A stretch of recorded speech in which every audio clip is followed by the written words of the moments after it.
In section 2.2, we're going to begin working with quantitative data, i.e. numbers.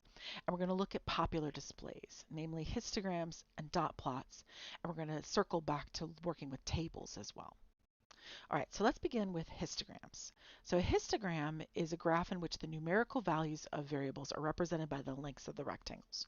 So it looks a lot like a bar chart, but it's not a bar chart because the variables are quantitative, not qualitative. And the rectangles do touch each other unless there's a gap, right? Unlike bar charts where the graphs do not touch each other. And again, it should be, of course, labeled and be two-dimensional as always. If you're in StatCrunch, this is the path to make one. It's graph and then histogram. All right, so let's look at this data set. This is a real data set. This was from Math 133 students in the summer of 2025. So we're going to look at what they had to say about how many siblings they have.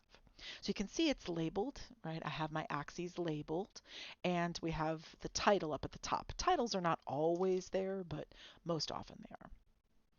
Okay, so let's look. We're going to label the x-axis above appropriately with the number of siblings. Okay, so it didn't label them automatically because of the program I was working with. So this would be 0 siblings. This would be 1 sibling, 2, 3, 4, 5, 6, 7. Nobody had 8, right? So the bars do touch each other, except they're at 8. There's no touching just because there was nobody there. 9, 10.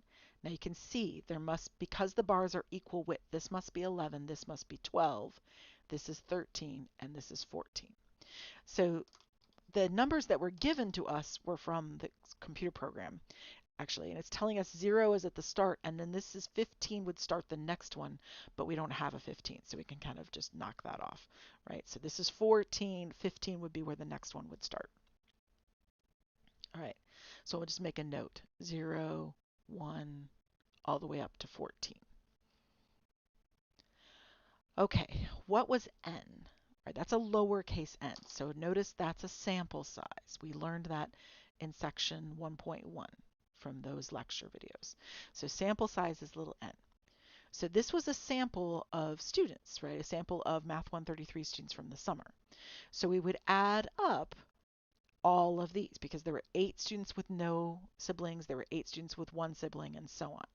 So we need to add all of the numbers to find out what the sample size was. So let me grab Desmos and do that adding.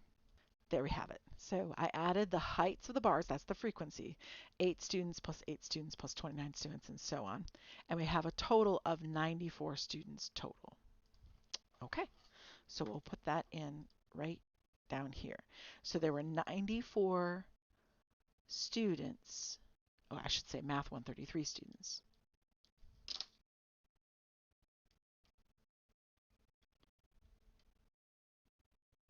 In the sample. Right? And there's a few different ways we could write that, but you have to say it's 94 and you have to say that it's the sample size, right? It's the sample of Math 133 students. Now, how many students in the sample had 4 or 5 siblings? There's the or again, which means we are going to add. So we're going to take 4 siblings plus 5 siblings. So 7 and 10. 7 plus 10 makes 17 students total. What percent of students in the sample had at least 10 siblings? Oh, this is a little bit tricky.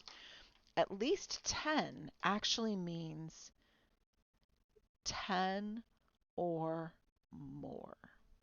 Right? At least is kind of a strange word. It actually means 10 or more. Now, percent is key here, right? When we wanted how many, we just added up the frequencies, right? So how many means we need to add frequencies. But for the percent, we're going to need to find that. Okay, so I'm going to do some work down here. So we want to take the total in the categories, and we want to divide it by the total overall. Okay, at least 10 would be 10 or more. So there's 1 student 10, 2 at 13 and 1 at 14. So that's 4 students total. So we're going to take 4 students and divide it by the total overall, which was right here. This was little n, which was 94. All right, that's a fraction. So now we're going to change it to a decimal. All right, so let me grab Desmos and take 4 divided by 94, and we get 0.04255. So let me write that, 0.04255. And I'm putting a squiggly equals because it's an approximation. That symbol means approximately. All right, so I've converted it to a decimal. That's lovely. But now I need to make it a percent. So remember, to make it a percent from a decimal, we move the decimal 2 spots over. So that would be 4.255%. And they didn't say, but they probably only want one decimal place.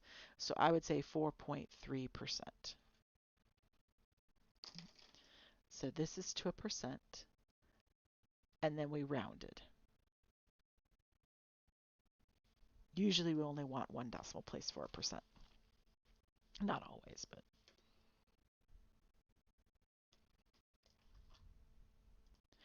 As you can see, though, we can ask a wealth of questions from a histogram like this. There's all sorts of different questions we could ask you to find. So these are really rich. And you'll notice these were numbers here. That's what makes it a histogram. It looks like a bar chart, but they're numbers and the bars touch. That's a histogram.